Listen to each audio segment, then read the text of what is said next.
What's up, everyone? Thank you for joining me on another episode of the Lumon's podcast. I'm so excited because I had a really great conversation about a topic that I consider myself very passionate about. So first off, I would just like to say that I am wearing this shirt. And no, I am not a fan of this football team, but my husband encouraged me to wear it because he wanted me to support him, and I was only obliged to do so.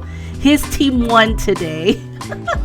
Out of support, out of happiness for him, I am wearing this t-shirt. So don't judge me, okay? If this is not your cup of tea, don't judge me, please. I certainly love my family. I love my husband. When I became a mom and my son was born, that totally was transformative. I thought that this conversation with my dear friend was so important to have. And as we think about our children, or maybe you have people who consider you like a father or a mother figure, this conversation will be so enlightening. My guest is such a very talented, well-rounded, very knowledgeable individual. Her name is Amanda German. She has taught at the university level as a historian. She is an expert in childbearing and has given TED Talks on childbearing.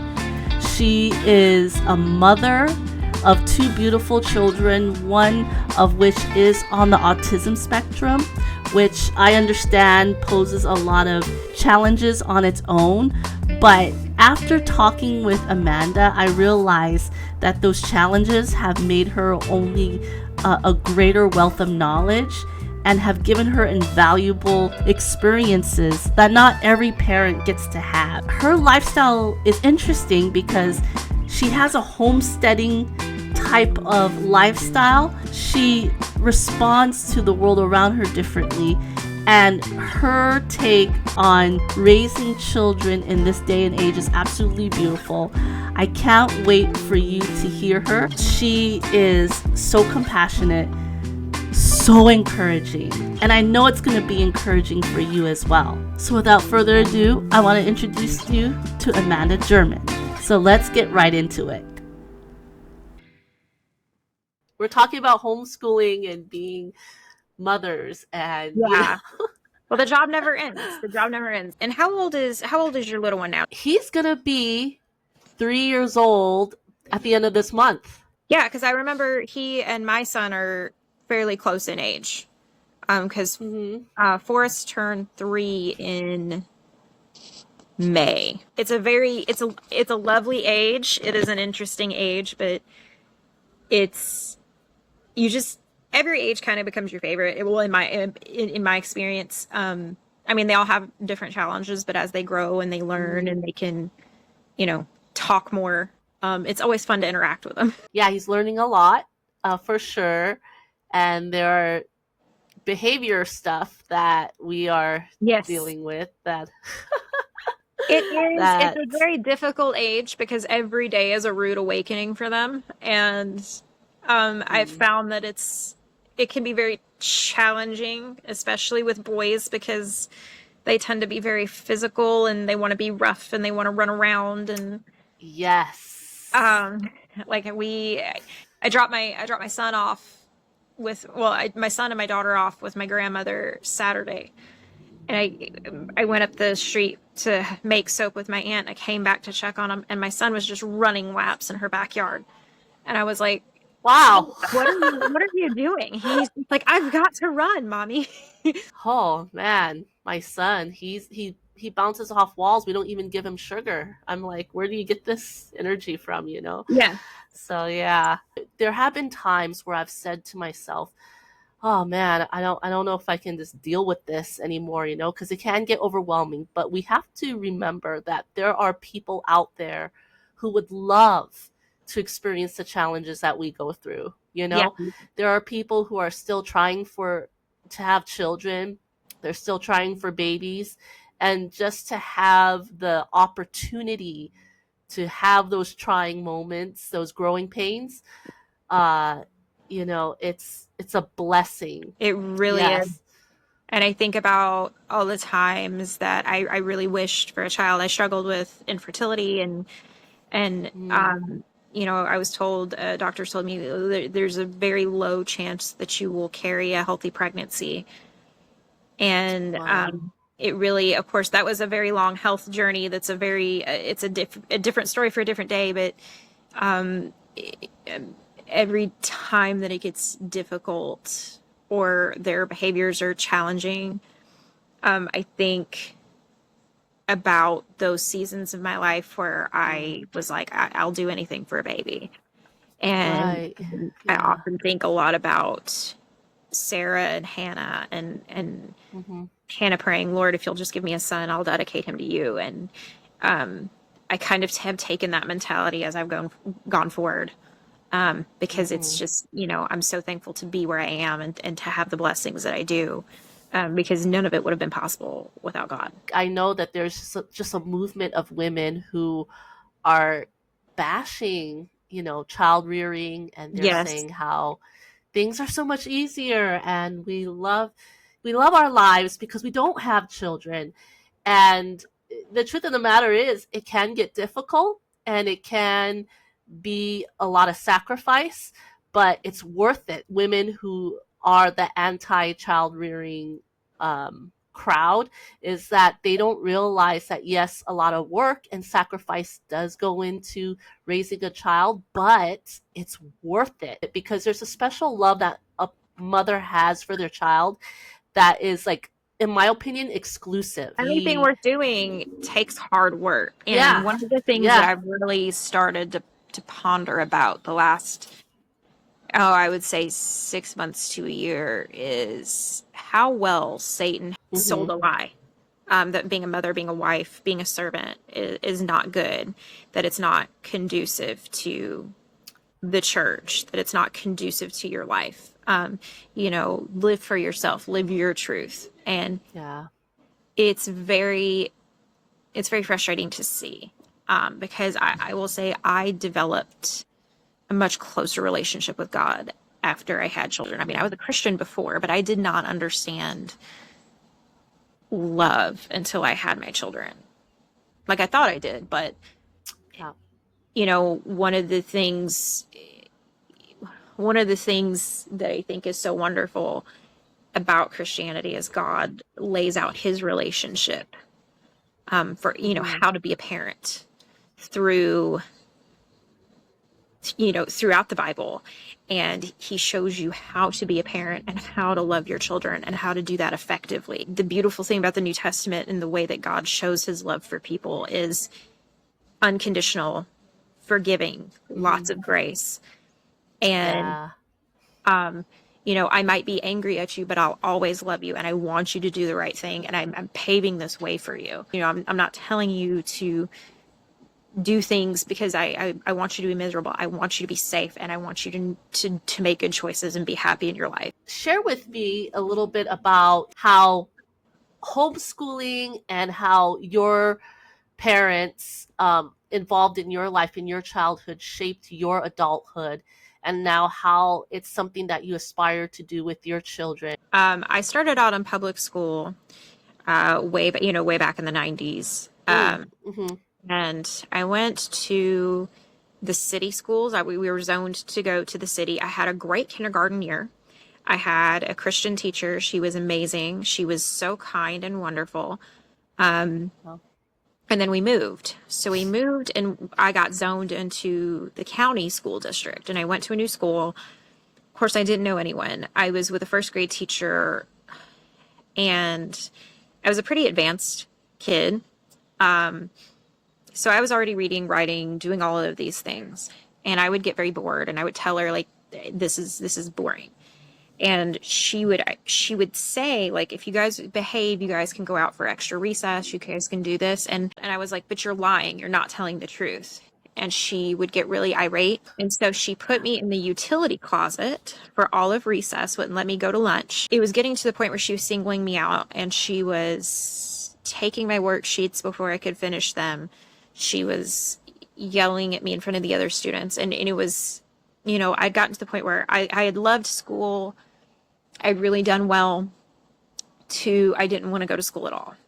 And I was having night terrors, and I was wetting the bed, and it was things that were so out of character for me. So my parents wanted to have a parent teacher conference, and the teacher told my parents, she is slow. She will never do anything with her life. You need to get her into special education. So they switched back to the school that I was at before, which was a city school. They had to pay a little bit of tuition. I had to go back. Out of curiosity, my first grade teacher there, who was also a Christian, she was a great lady. She had me tested. She had me do standardized testing, and I tested higher than anyone else in the elementary school. My reading level was so high that they were busing me into the middle school to do reading classes. And I did really well there. But then I had an incident midway through my first grade year where I was assaulted by an older student. It was a very difficult situation. So my parents decided, okay, we're going to pull her from school. We're going to let her finish this year, but she's not going back. So they looked at a Christian private school in our area. We knew a lot of people that went to the school, but it was so expensive. And my parents were like, we can't afford this. So why don't we try homeschooling? Our cousin, who is a preacher, he's a minister, called my mom and said, hey, there's this homeschool group meeting at the local Bible college. Would you be interested in meeting with them and joining their co-op? And my mom says, yeah, we'll give it a try. And I was there from third grade all the way through the time that I graduated high school. It was the best group of people.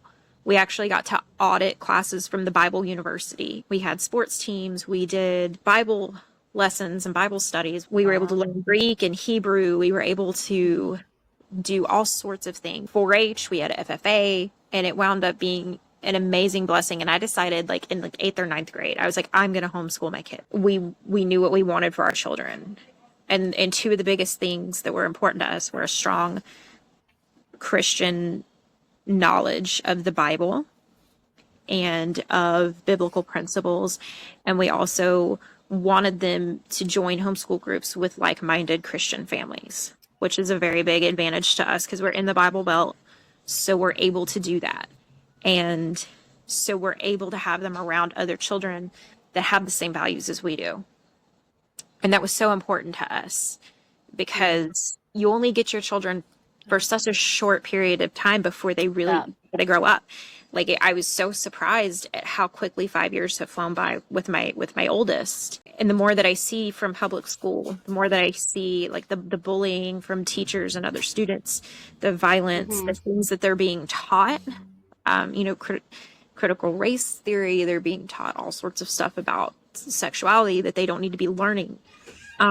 Especially not at the ages they're learning it. So for us, it was just imperative that we be the ones to build the foundation for our children. It blew my mind, and I'd never been more thankful that I homeschool my life. With my daughter. So my daughter has special needs. She's autistic. She has level 1 autism spectrum disorder, and she has level 1 cerebral palsy. She has a brain injury from birth, and she would not be able to sit in a classroom or like be in school for as long as they are. Denmark, Holland, other countries they only go for like half a day. They're there from 9 to noon. They get out. Finland doesn't even start kindergarten until age 7. You know your kids better than anyone else. So what's going to work for them and what's not going to work for them. And we can pick curriculums based on, how we want them to learn, how they learn best. Wondergarten's a really great one if you're like into Waldorf. Ambleside is really great if you're into Charlotte Mason. Abeka is really great if you want more of like a traditional public school type of curriculum with a Christian basis. Sunlight is really good if you want a lot of solid theology. There's so many out there. One of the big things that we do up to the age of 6 is like habit training. Instill good values and good habits early on. That way it carries through into their adult life. We get up, we normally sing our Bible songs. So we have a memory verse for the week that the kids work on. My daughter loves it, and it gives us the flexibility for her to be able to do physical and occupational and speech therapy. And she doesn't have to be taken out of school to do that. If we want to do the lessons later in the afternoon, we can do it.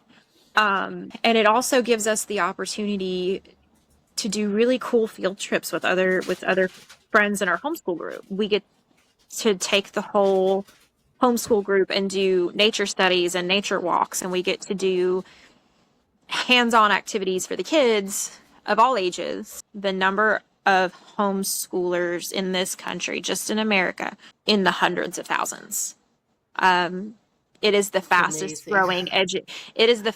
growing education model in the United States. There are colleges and universities offering homeschool scholarships. They are offering discounts for students who want to do dual enrollment. There are like huge homeschooling conferences across the country. It has grown into such a massive community. You know, I know parents get really nervous and they're like, I'm not sure I'm smart enough to do this. You are capable. God can get you through it. God can guide you to where you need to be, and he can put the right people in your life to help mentor you and push you forward. God will help you and God will get you there. Hawaii is one of I want to say it's in the top 10 for fastest growing homeschool population in the States. Wow. I didn't even know that. Yes. I didn't even know that. But it makes sense, man. It does make sense. And oddly enough, even though Hawaii is technically considered a blue state, there are a lot of parents who have been like, no, we're not doing this. This, we're not masking our kids for hours a day. We're not making them quarantine in little bubbles. And the pandemic really opened a lot of parents' eyes to, I think Hawaii has stricter homeschool laws than most of the mainland. But they have one of the fastest growing homeschool populations, and they have a lot of really great homeschool programs for the children in Hawaii. And you guys have such a rich history too. I can't wait to do like the state by state geography studies, because that's going to be such an incredible study to do. Just with the history of the state of Hawaii and the language and the culture and how it was incorporated into the United States. It's amazing.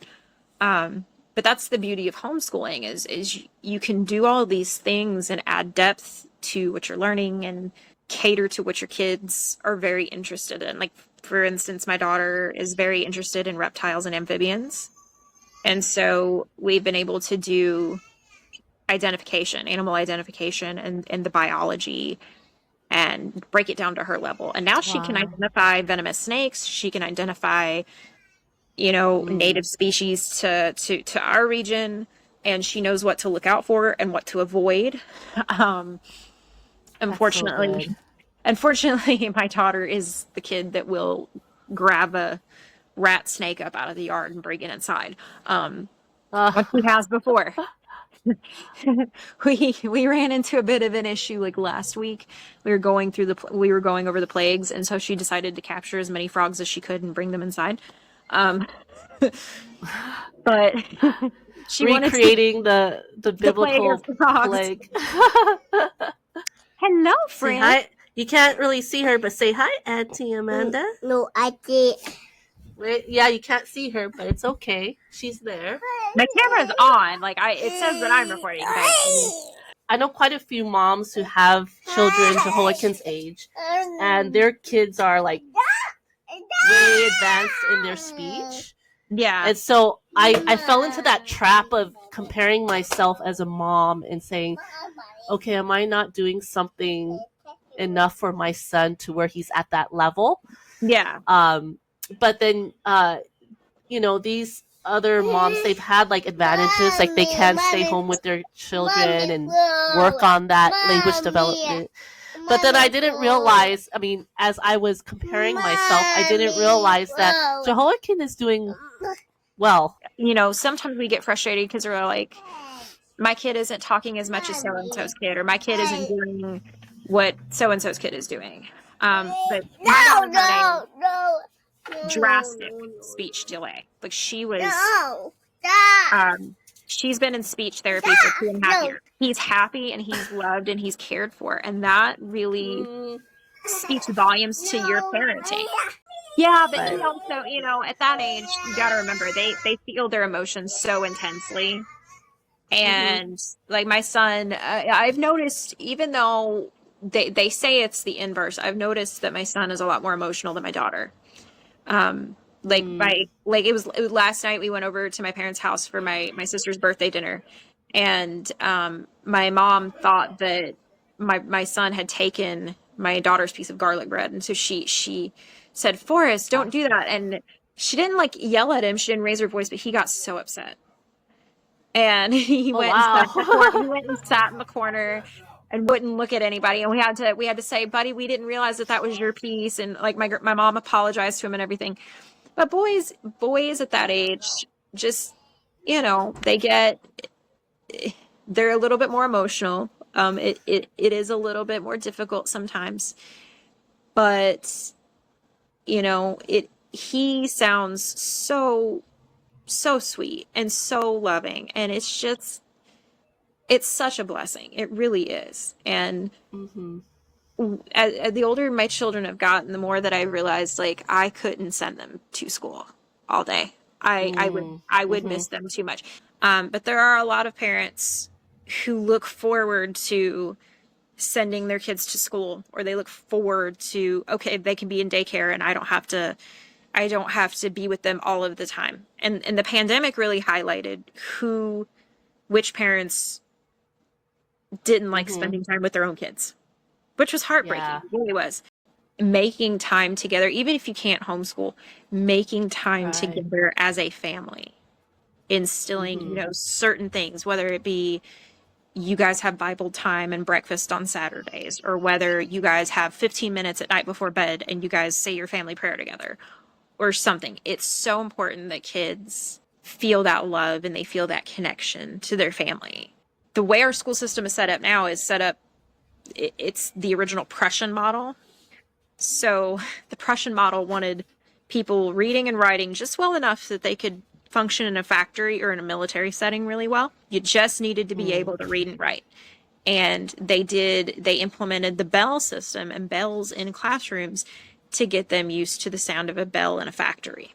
School days started being so long, especially in big cities after the Industrial Revolution in the United States, because parents weren't able to be home with their children because they were working so much. So school acted as the childcare. But then as they implemented more curriculum changes, especially with No Child Left Behind and Common Core, you really see the statistics of literacy, mathematical literacy, language arts, things like that. They don't even teach cursive writing in school anymore. Yeah. Most public school systems have dropped things like home economics from the curriculum. There are a lot of schools doing away with things like shop classes or vocational trade programs. You're not giving children a lot of options, and you're telling them college is the only way to success.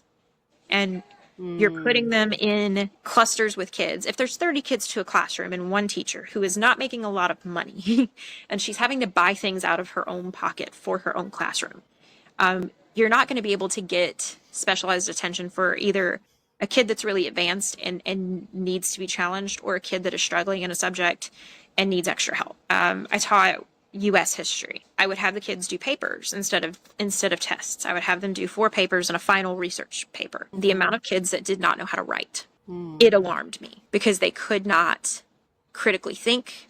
They could not formulate an argument, proper sentence structure. They had no concept of how to write well. It stuck in my mind that no matter how much you prepare your children, when you send them into a public school setting, there's no telling what they're going to see. But yes, I am sheltering my kids, because it's my job as a parent, as a Christian parent. It's my duty first, as a child of God, to teach my children to have a relationship with God.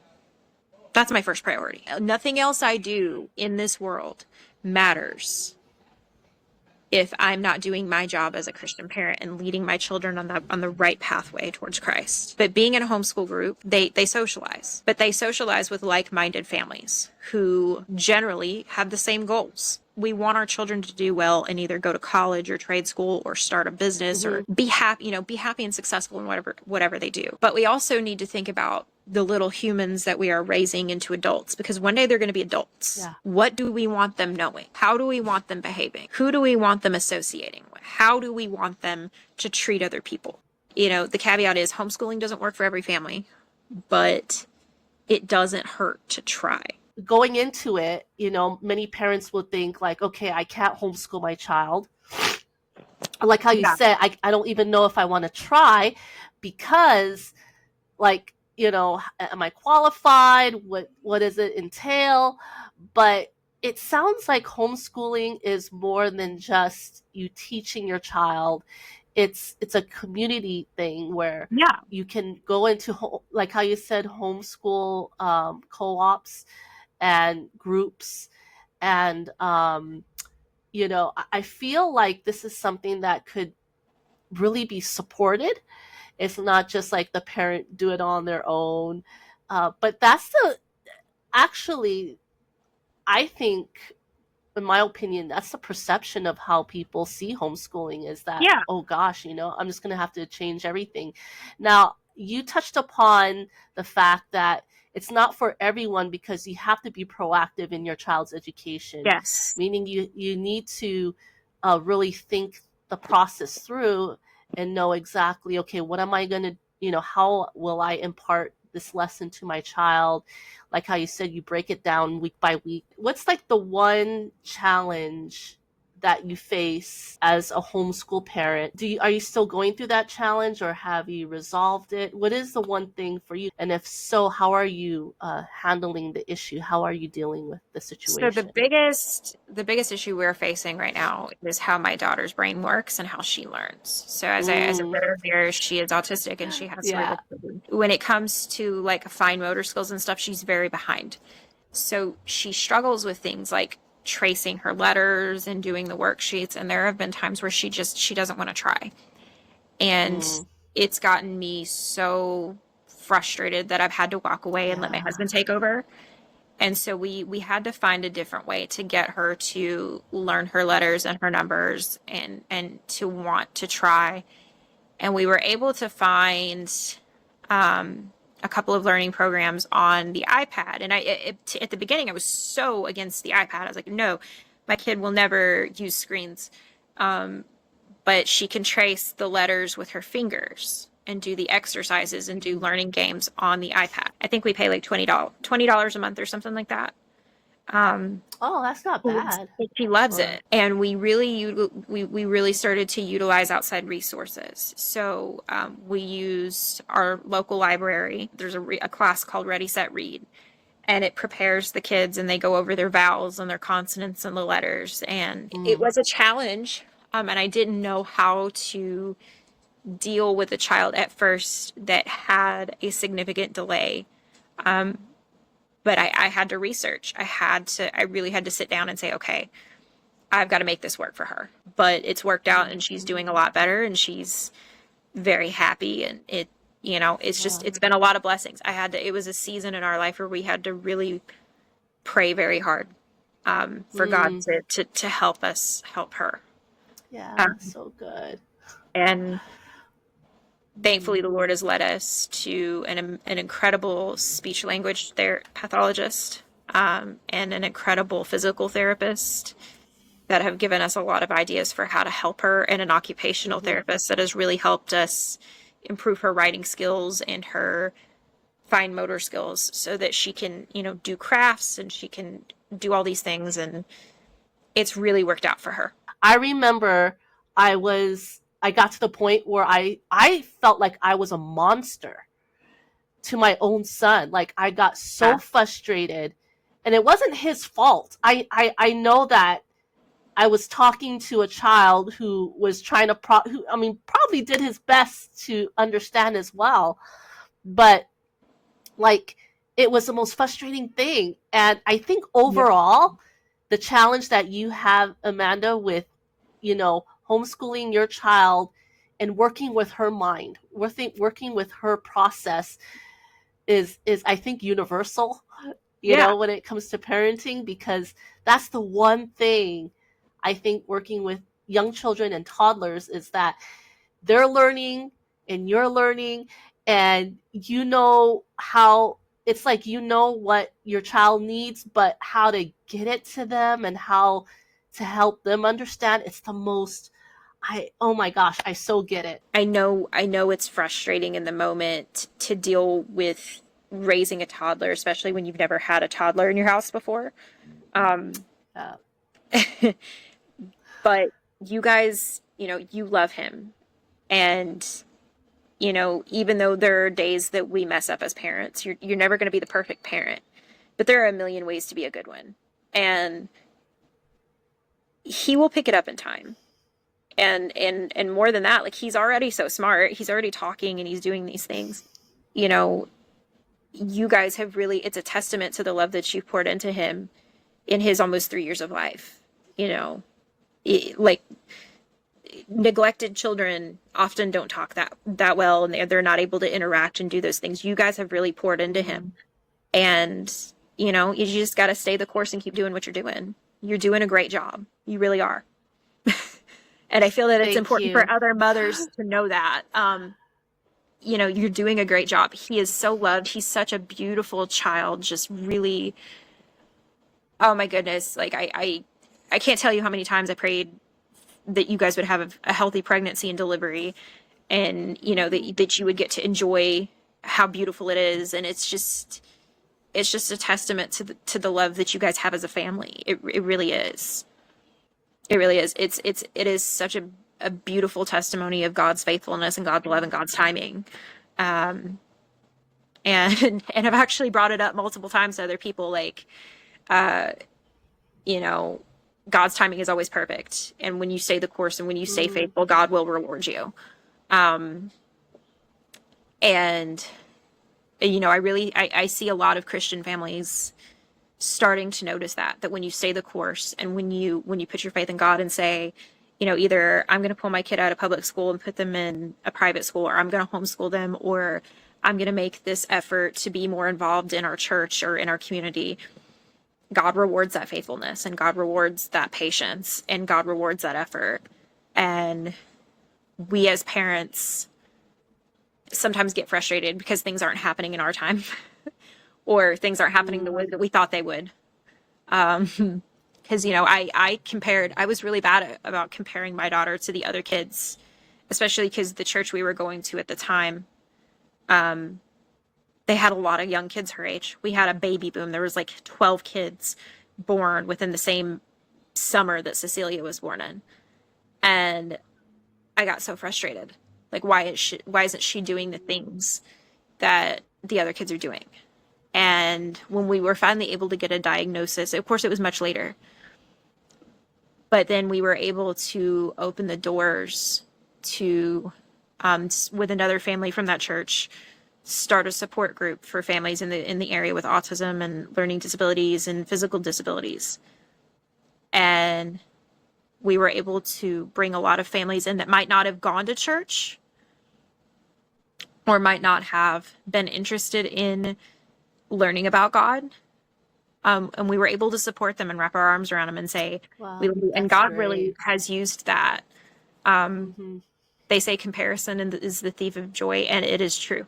It is really true. Yeah.